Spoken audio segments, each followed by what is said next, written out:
Episode 2 of Hoist the Colors, a new podcast on Seton Hall basketball. Alongside my co-host Patrick Madden, I'm Tim Best.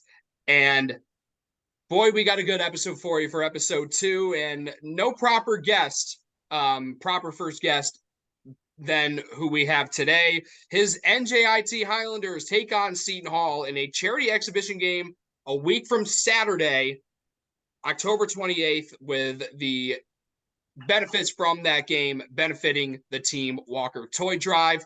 It is Seton Hall class of 2007 and a tremendous assistant coach with the Pirates for a handful of years, I believe a decade or so, between two stints as director of basketball operations and then, of course, as an assistant, Grant Billmeier. Grant, pleasure to have you as the first guest of ours here on Hoist the Colors.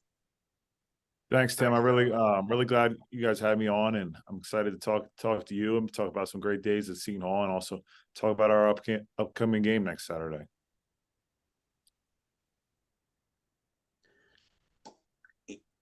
Yes. Uh-oh. I must have froze. How do I get back? Pat, you're good. You're good. Hey. Okay. Yep, you're good. Roll. You got it. I apologize. Okay. Coach, first of all, congratulations on getting the job. Long time coming. A lot of people thought you should have been in line for other jobs over the years, but you've fallen into a really great opportunity. I guess we're going to start talking about, you have connections to all the last 4 Seton Hall basketball coaches.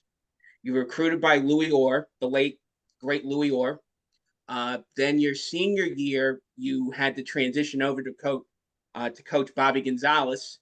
And then obviously you worked under Kevin Willard, and you also worked with Shaheen Holloway. So let me start by saying, what were your best moments as a player at Seton Hall? My best moments as a player at Seton Hall, the Arizona win in 2004. As a kid, you dream of playing the NCAA tournament. And I don't think you could get any two bigger programs than Arizona and Duke to get it. So to get a chance to experience that as a freshman in college was unbelievable. I'd probably say my junior year, getting our name called for selection Sunday was just amazing. I mean, we started out that year. I'm sure you remember, Pat.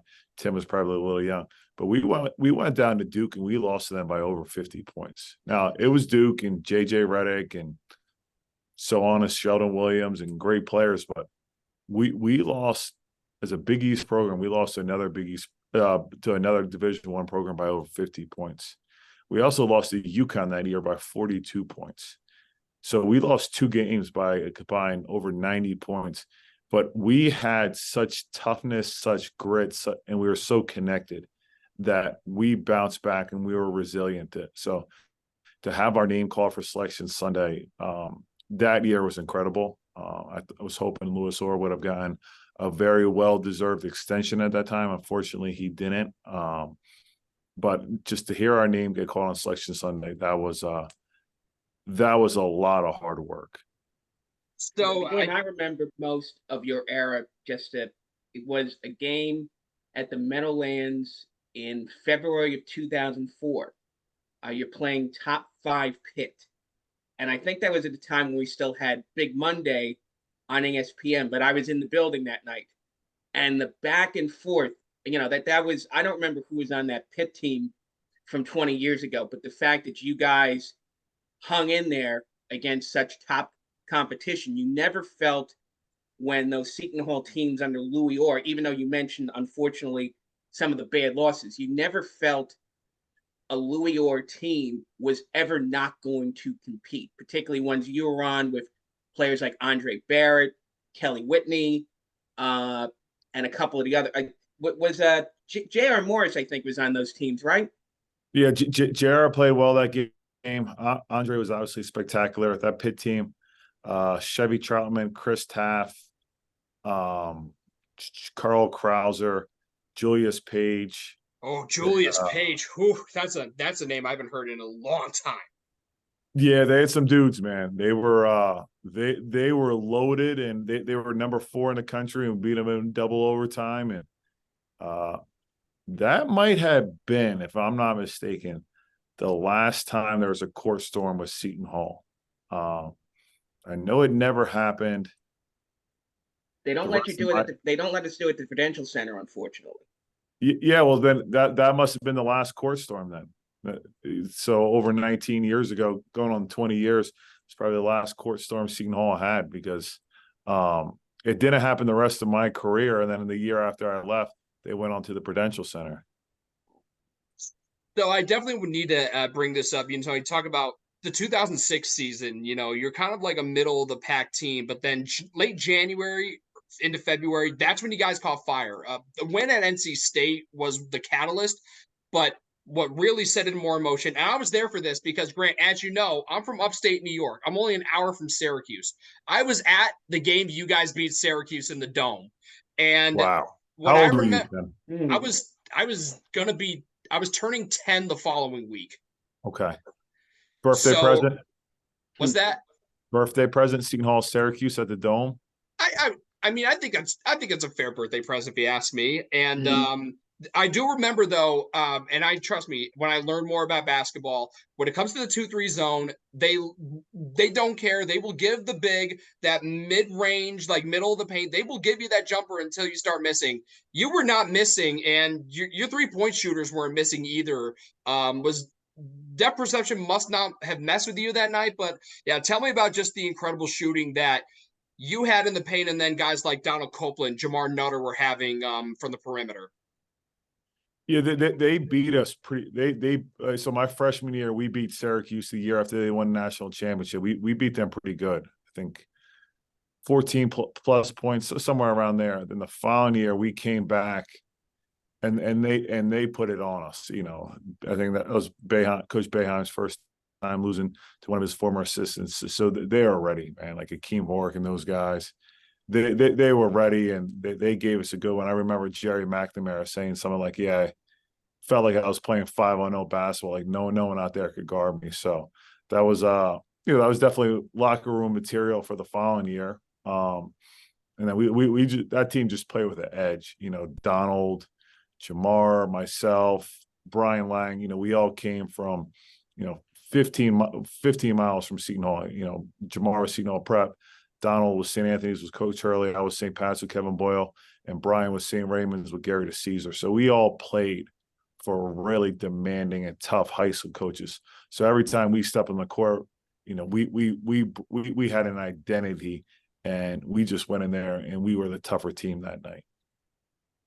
So I definitely, speaking of another thing, your last 2 years at Seton Hall, that was the birth of the 16-team monster of a Big East conference. When that expansion was happening, because during your first 2 years, you lose Miami and Virginia Tech, and then Boston College leaves after the 05 season. Thank God. So, Thank God. I joke, Ed Cool. I said, every time you run flex against us, I worry that Craig Smith's going to come duck me in on my seat on the bench. Oh, boy.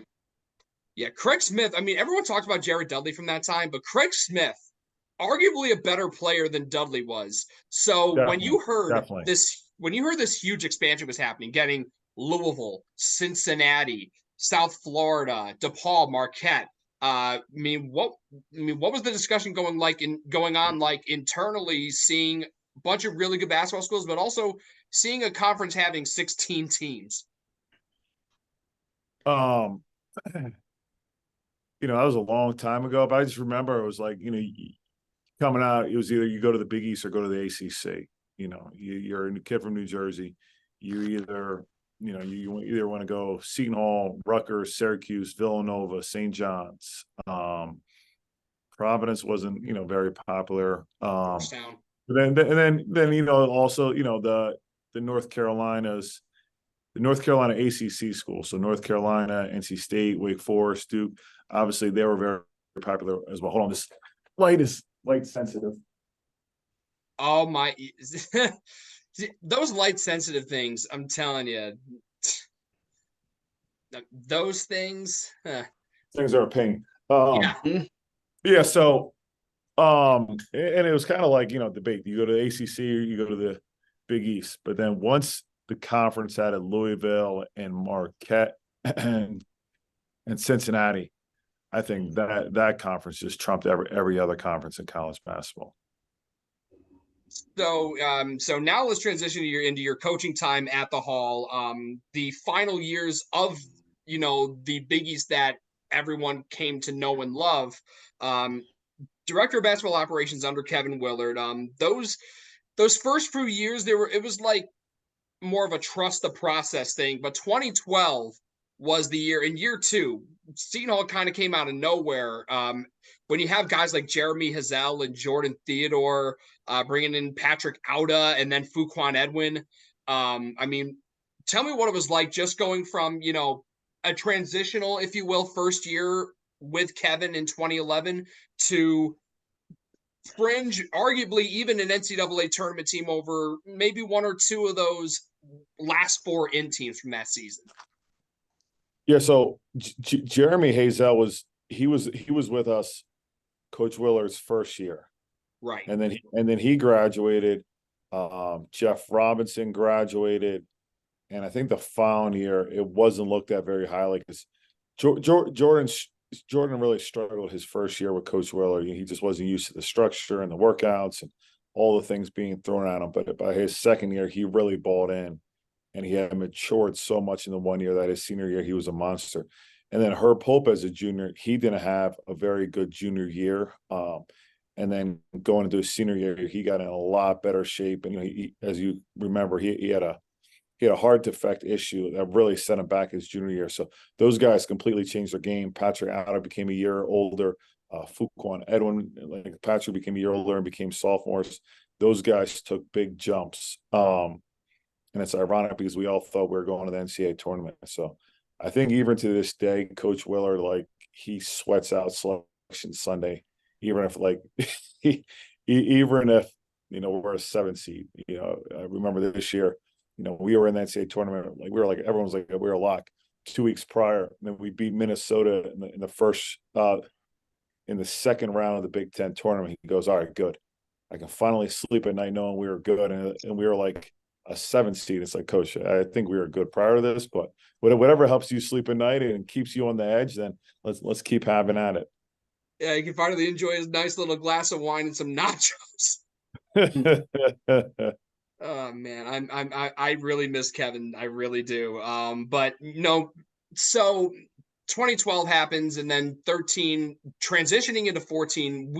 You don't know what the future of the Big East holds, but your last year as Dobo at the Hall, did the new advent of the new Big East kind of give you, and I feel like a lot of other programs, new life that were lower on the totem pole in the old Big East? Like, we actually have a chance here to actually make some noise, and you guys did in the Big East tournament when, of course, and you can follow up by talking about that iconic upset over Villanova that year.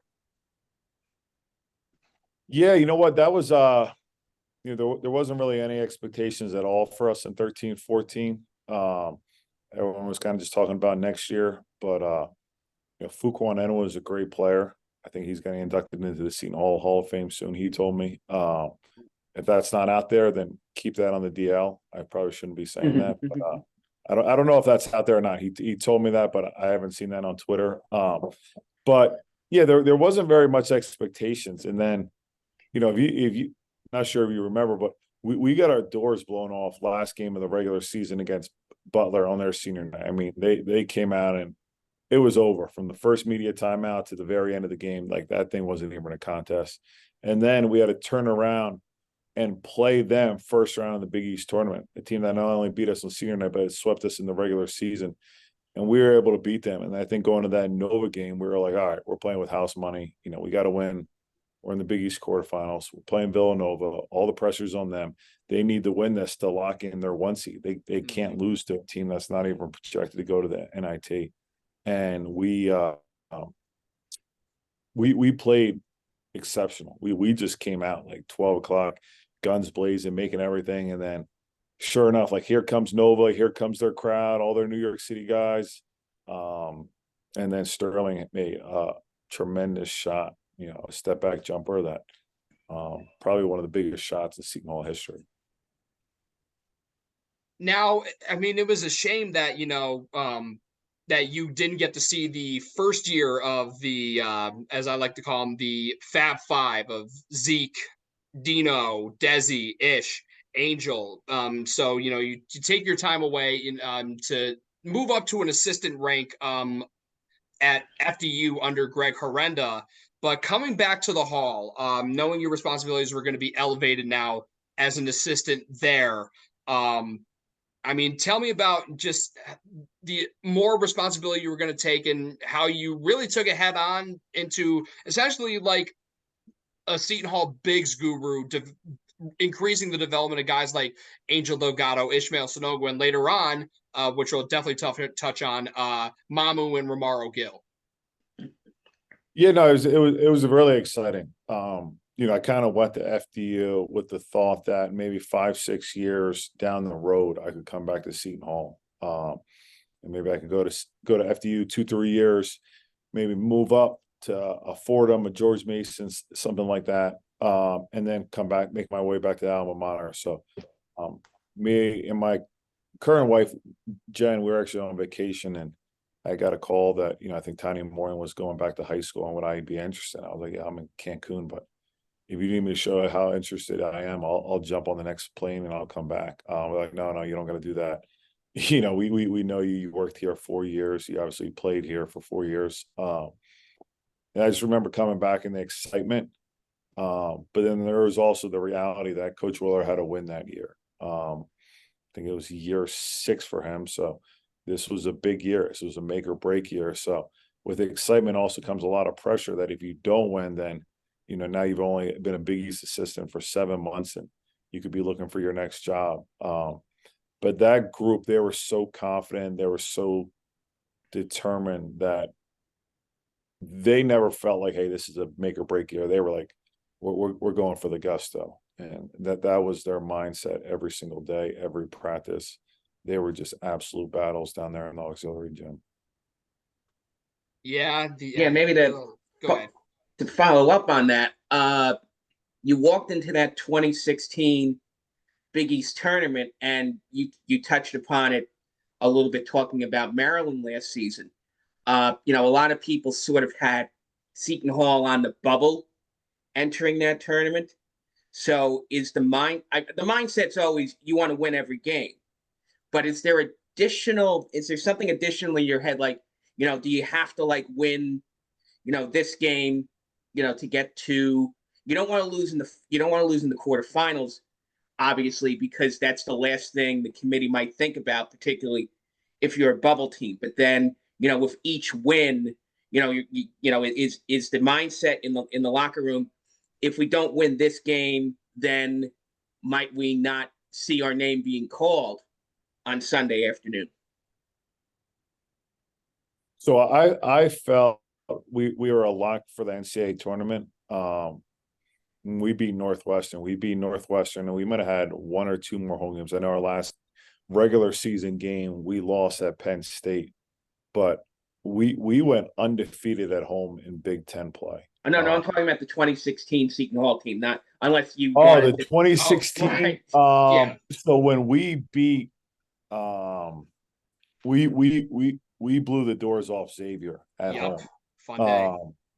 That was an unbelievable crowd. That was a Saturday, 12 o'clock. And I think we jumped on them like 10-2, and we just came out and we let them know, like, this isn't your day. This is about us. We're punching our ticket to the NCAA tournament. And when we won that, we felt good. But, Coach Willer, being that he had never been to the NCAA tournament, I don't think he thought we were a lock until we beat Creighton and then we beat Xavier to make it to the Big East final. Then I think he's like, all right, we're in. But then, you got to turn around. You got to play a team that went on to win the national championship in 3 weeks. And then I just remember that walkthrough. It was quick. It was like, all right, this is what we're doing. We're not going to worry about a million plays. Like, it's Villanova. They don't run a million plays. This is what we do. This is how we're going, and this is how we're going to win the game. And then we came out there kind of like, I mentioned guns blazing. Like, we came out there, and Isaiah and Dean and Desi, they were like, this is Madison Square Garden. You're going to get us in Philly. You might get us in Newark, but you're not beating us in New York City. Amen to that. And I mean, we got to talk about the final sequences of the game. First of all, forcing a 5-second violation after failing to get a bucket to tie to either take the lead, tie the score, but then coming out of that, you force the 5-second violation to get the ball back in your hands, and Isaiah becomes a legend in one fell swoop, getting past Ochefu for the and one. And you were essentially in the receiving zone of the iconic Kevin Willard fall on the and one. I mean, tell me what's going through your mind in that moment and seeing Kevin fall to the floor with such jubilation. It's kind of like, if you have a kid and you're watching a game and there's 2 seconds left in the Super Bowl and the person goes to make a pass and you got your niece or someone tapping on your knee, like you really don't feel that tap. So when he fell, my eyes were looking at the basketball and the ball was on the rim. It felt like 6 seconds. So I didn't really even notice he fell or anything like that. And then I just remember coming back to my phone and having like 459 text messages, and a lot of them were like showing the picture or like what they took on their phone. Like, man, that's messed up. You didn't grab your balls from falling. I'm like, I didn't even know he fell. Like my eyes were staring staring at the ball, and I was like, is it going in? Is it not going in? If it goes in, we're in the Big East tournament. If it doesn't, man, this is going to be a crushing loss. And you know what I mean? And it was like so much is going on through your mind that you're blocked out from the entire world, but just looking at that basketball, see if it's going to go in or not. Now, it's really strange to see so many parallels between your playing days and then your coaching days at Seton Hall, going from, you're part of the last team that won a tournament game in 2004, and then the last team that made the tournament in 2006, and then finally getting back there for the first time since then in 2016. And then for those seniors in particular, because I have such connection to them being in the same grade, to see them get that first win in the tournament since 2004, ironically in Wichita, to connect another thing, you guys lost to Wichita State in 2006.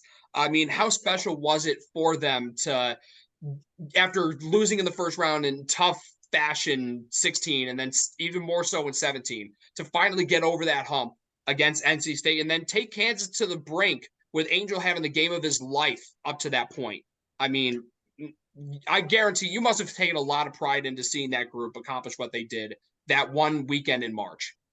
Yeah, absolutely. I think it's only happened, not that many times, but there's no feeling like a locker room after an NCAA tournament win. That locker room was just, Gatorade, everything was flying all over the room in celebration. It was a tremendous, tremendous win. I'm sure you guys remember, but I thought we were rolling. Desi was playing. I'm not saying like he had an All-American season, but Desi was playing like an All-American. I think he had 30 against DePaul, and he was going off against Providence, and then he slipped. Mm-hmm. I truly believe, as much as people talk about 2020 and COVID and what could have been, I believe the way Desi was playing, as good as Angel and Kadeen and Miles Powell and having Sandro as a freshman, I truly believe that team could have gone on as deep as a run as a 2020 team. So Desi was out a while. He came back. He planned to play 10, 12 minutes in the Big East tournament. We lost a heartbreaker, Tippin and the Butler.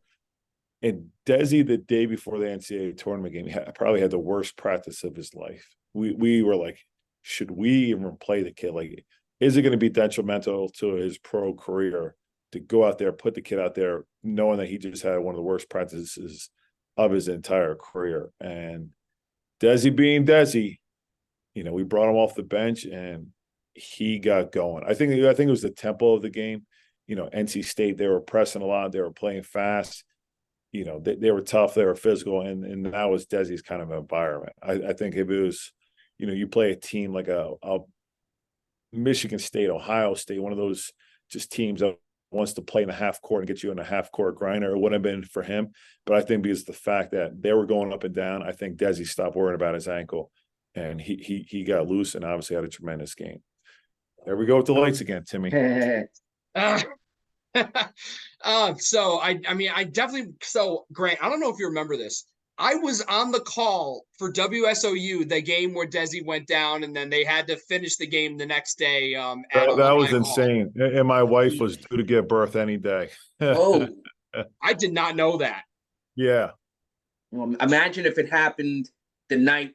Imagine it happened the night, because my, you guys. my only saving grace is that my mother-in-law was at the house. So it would have been like, oh, my water broke. Like, how am I going to get to the hospital? It was like, all right, my mom's here. I'm good. Good. My wife would tell me, you concentrate on the game and I'll concentrate on the family. My water broke, which could also say what happened underneath the court. Wow, right. Yeah, seriously. So to go on to the, you really became the bigs guru at Seton Hall, seeing such rapid growth between Angel and Ish, and then later on, specifically Mamu and then Romaro Gill. I'm assuming you probably take a lot of pride into your work with the big guys during your time at the Hall and just in general in your coaching career. But I mean, just talk about just the kind of work you put in to get those guys to where they became, especially a guy like Mamu, who has a solidified roster spot now in San Antonio. Yeah, both kids, tremendous kids. Talk to them both probably, once or twice every month. They're forever part of my family. And it's just amazing to see where they came. Like when Romaro Gill came to Seton Hall, I kid you not. We do a basic 5-on-0 drill. You can see fourth graders doing it, just basic. Everyone passed the ball around. Romaro used to try to go hide in the corner because he couldn't catch the ball from 5 feet away and throw the ball to someone else. Like he literally would try to stand in the corner. Like that's how bad his hands and passing were. And I just remember like there would just be times in the summer we would just get in the gym and we would just work on passing and catch the ball. It'd be like me, Romaro, your boy Nick Romano, and like one other kid. We would just work on catching the ball, passing it. We just like pass it around in the triangle. So to see his growth, to see Sandro, from being a guy that didn't have a whole lot of confidence, barely played his senior year of high school, and to see him get his name called, that's very special. So, Pat, I know for the next part, take the lead on that as we fast forward now to more of the present day. Right. Well, obviously around that time, and obviously later than that, your name starts to get bounced around with various head coaching jobs. So let's talk about maybe first, what were some places which reached out to you maybe towards the end of your Seton Hall career, and then talk a little bit about how NJIT came about. I had not crazy discussions, but I had spoken to the athletic directors at both Central Connecticut State and St. Peter's. And neither of them worked out for various reasons. And the St. Peter's thing was kind of a timing thing. Coach Willer got the job at Maryland. There was so much going on, and I just felt like they weren't ready to move quickly, and I kind of had to make a decision. And I thought a year under my belt in the Big Ten Conference would only be better. Obviously, I knew the Big East, but scouting Matt Painter, scouting Tom Izzo, even like Micah Shrewsbury, Chris Holtman, I thought that would really help me just seeing a different style. I'd never been out of school with football. I went to St. Patrick's. We didn't have it. Went to Seton Hall, worked at Fairleigh Dickinson, worked back at Seton Hall. So I kind of want to just experience that. And obviously that was a great year, and I plan on being at Maryland for, a long time. And then this job came about, and I spoke to the athletic director, then I interviewed, and I came here. I looked around at the facility they had. I said, this one I got to go all in on. And I just truly felt, with the facilities and where the players live, the resources, and Everything, the high school coaches, the AAU coaches in there, I thought this is the one I got to take, and this is the one I can win at. It's also a Jersey job. Yeah. Grant Billmeier is a Jersey guy. Yeah. So, whereas if you went to a central Connecticut state, or you went to, let's say a place like Binghamton or a place like Stony Brook, those aren't Jersey places. NJIT, right in the heart of Newark, not far from obviously your career as an assistant at Seton Hall. So, obviously it's a great opportunity. They've made major investments in their basketball program. So you're entering into an opportunity. It's a clean slate, but there's a lot of opportunities out there at NJIT. Absolutely. Yeah, they're fully committed to us winning. I got an unbelievable boss in Lenny Kaplan. He's been around basketball. He was a manager at St. John's, under Louis Carnesecca. So he knows what winning looks like and what needs to be done to win at the Division I level. So I definitely got to ask too, because when Kevin Willard was serving his 2-game suspension in 2019-20, you got to take the reins as the head coach, and I can only hope that the 2 games you had at the helm for that time is like a glimpse into the future, as you are officially a head coach now. But what were some of the pointers that your boss Kevin Willard was giving you then, and you've taken with you as you departed College Park to come back to Jersey? He said, just don't try to be me, be yourself. Do what you feel like you need to do to win the game. Don't do, well, Coach Willard would do this in this situation. He said, because, soon you're going to have your own program, and you got to start thinking this is my own program. So if it's a situation where, maybe I want to call a timeout, but you feel like you need to call a timeout and get the group settled, then do that. And, be yourself, dealing with the referees. And, this is a great opportunity. And he said, and don't blow it, because if you blow it and lose this game, and you have 2 Big East Players of the Year, you might not get another head coaching job. But you did America East media yesterday. Yeah. And it's interesting that one of your colleagues in the America East is a guy who I remember seeing playing, who was before your time, and you never really had a connection to, but an up and coming head coach up in Binghamton, and that's Lavelle Sanders. Yeah. No, I've gotten to know Lavelle pretty well. We actually played them this past year at the University of Maryland. They were staying at the same hotel as us, so I got a chance to talk to him for about 2 hours, and it's great being in league meetings and seeing a familiar face. Oh, absolutely. And speaking of on this year's schedule, you get to reconvene with one of your former Seton Hall teammates when you go down to I can't remember. You guys go to Staten Island to see Donald Copeland and Wagner, right? We do. Yeah, we do. I can't even imagine what that's going to be like in just a month or so.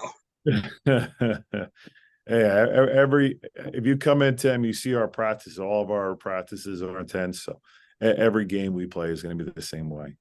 All right. And speaking of, I think that's a perfect segue to talk about what we're all here for. Next Saturday at the WEC, Seton Hall NJIT charity exhibition game with the benefits going to the Team Walker Toy Drive, of course, for Seton Hall legend Jerry Walker. So how did this game kind of come about? And I mean, with Shaw, has to be one of those guys all in, especially with a Seton Hall guy like yourself, with the charity being from a Seton Hall guy. So how did that come about?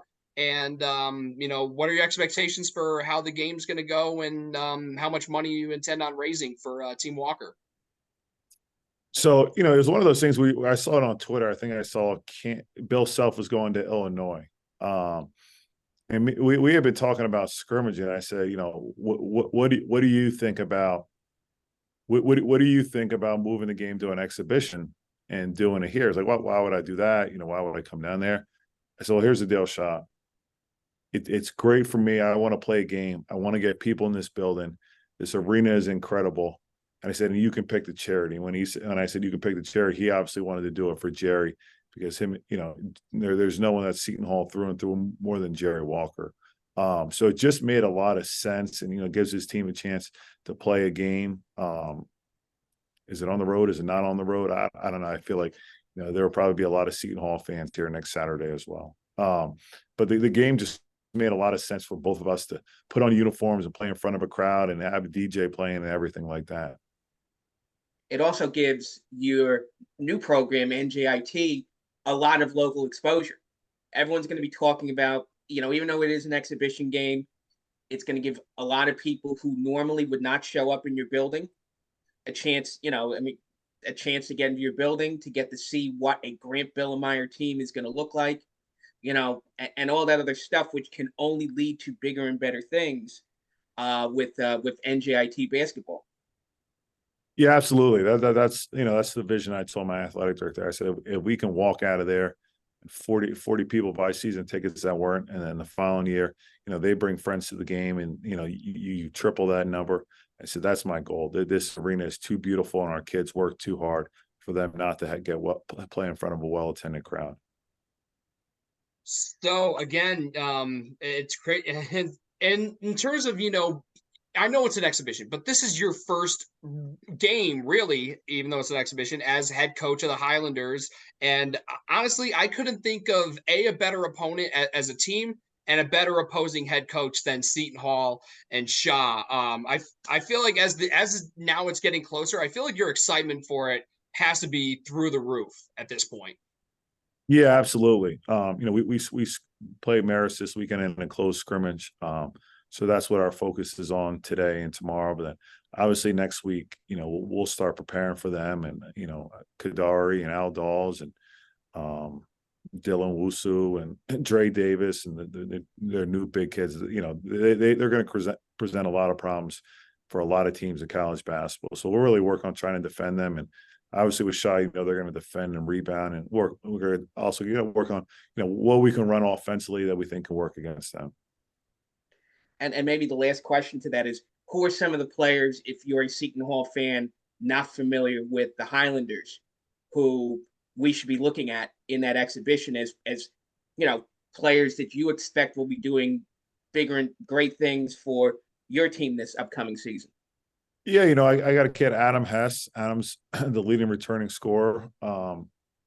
He's coming off surgery, so he's not where I hoped he would be. Don't know how many minutes he's going to play. I'm going to see how he looks on Saturday. He's only got a few practice in, but I think it'd be good for him to get a few minutes out there on Saturday. But I think as the year goes on, I think Adam can really shoot the basketball. So going to try and put him in a lot of positions to make shots. Makai Gray is a 6'6" wing that hasn't tapped nearly any of his full potential.